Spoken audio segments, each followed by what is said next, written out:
एक मोठी breaking news समोर येते। छत्रपती संभाजीनगर येथे उमेदवाराचे प्रचार कार्यालय जाळण्याचा प्रयत्न करण्यात आलाय। रात्री उशिरा अज्ञात व्यक्तींनी कार्यालय जाळण्याचा प्रयत्न केला होता।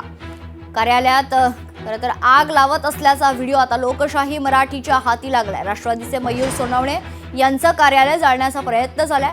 राष्ट्रवादीच्या या नेत्याच्या कार्यालयाच्या मंडपाला चक्क अज्ञातानं आग लावली आहे।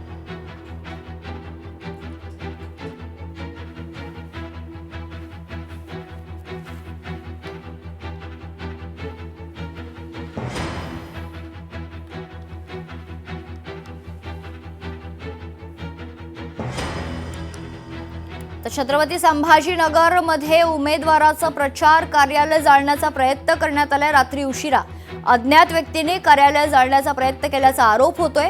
कार्यालयाला आग लावत असल्याचा व्हिडिओ आता लोकशाही मराठीच्या हाती लागलाय। या संदर्भात सविस्तर माहिती जाणून घेऊयात। आपले प्रतिनिधी सचिन वडे आपल्या सोबत जोडले जात आहेत। सचिन, काय सविस्तर माहिती? छत्रपती संभाजीनगरमध्ये निवडणुकीचं वातावरण असताना दुसरीकडे एका उमेदवाराच्या कार्यालयाला आग लावण्याचा प्रकार समोर आलेला आहे।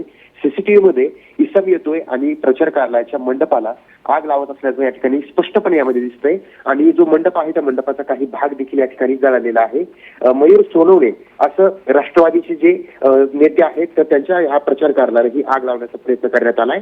काहीसं नुकसान देखील झालंय, मात्र आग मोठ्या स्वरूपाची नव्हती आणि ही आग जी होती ती लावण्याचा प्रयत्न केला। मोठा अनर्थ देखील या ठिकाणी घडला असता, मात्र आग जास्त लागली नाही, आटोक्यात आली आणि त्यासोबतच या ठिकाणी काही प्रमाणात का होईना मात्र या कार्यालयाचं नुकसान झालंय। निवडणुकीच्या तोंडावर ऐन वेळेला या ठिकाणी कार्यालय जाळण्याचा प्रकार आणि जो प्रयत्न होता तो समोर आलेला आहे।